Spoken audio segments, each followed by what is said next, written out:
எல்லாம் இன்பமயம். நமது சிந்தனை இறை வழிபாட்டிலே இருக்கிறது. நாம் ஒவ்வொருவர் சொல்லக்கூடிய வகையில் தெய்வத்தை வணங்குகிறோம். ஆனால் சில பேர் என்ன சொல்கிறாங்கன்னா, எந்த தெய்வத்தினுடைய வாகனம், அந்த வாகனத்துக்குரிய நாளிலே நாம் தெய்வத்தை வணங்கினால் நமக்கு நன்மை தரும் அப்படின்னு சொல்கிறாங்க. இப்பொழுதெல்லாம் தைதூல கரணம்னு ஒரு கரணத்தை வச்சு அன்றைய தினத்தில் தைதூலத்து மேலே பவனி வரக்கூடிய மாதா ஜேஷ்டா தேவியை வணங்கினா அவங்களுக்கு அன்றைக்கு நன்மை நடக்கும், தொடர்ந்து நன்மை நடக்கும் அப்படின்னு எல்லாரும் சொல்கிறத கேட்டு ஜேஷ்டா தேவி கோயிலுக்கு இன்றைக்கு பக்தர்கள் எல்லாம் படையெடுத்துட்டு இருக்காங்க.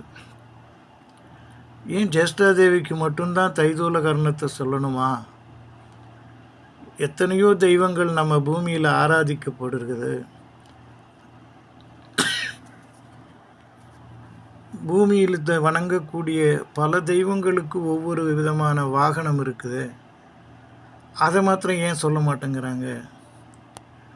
நாம் இப்போ பார்க்குறோம், சில பேர் வராகி அம்மனை வணங்குறாங்க. வராகி அம்மனுக்குரிய வாகனம் அதே வராகவன் தான். அதில் கரணம்னு எடுத்துக்கிட்டோம்னா கௌலவ கரணம்னு அர்த்தம்.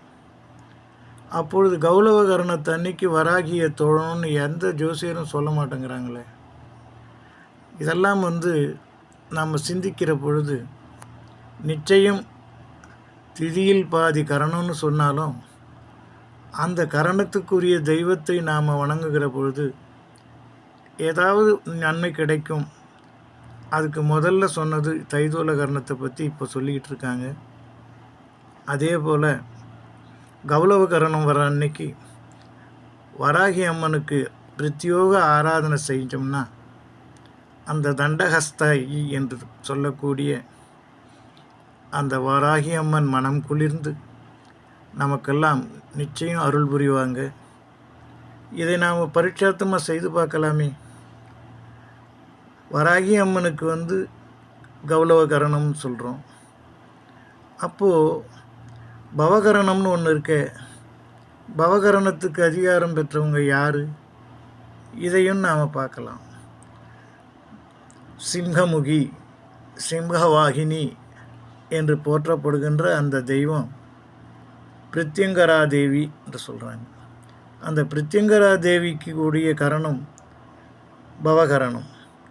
அந்த பவகரணத்தை அன்னைக்கு பிரித்யங்கரா தேவி மட்டுமல்ல, சிம்மவாகத்தில் பவனி வரக்கூடிய ராஜராஜேஸ்வரியை கூட வணங்கலாம்.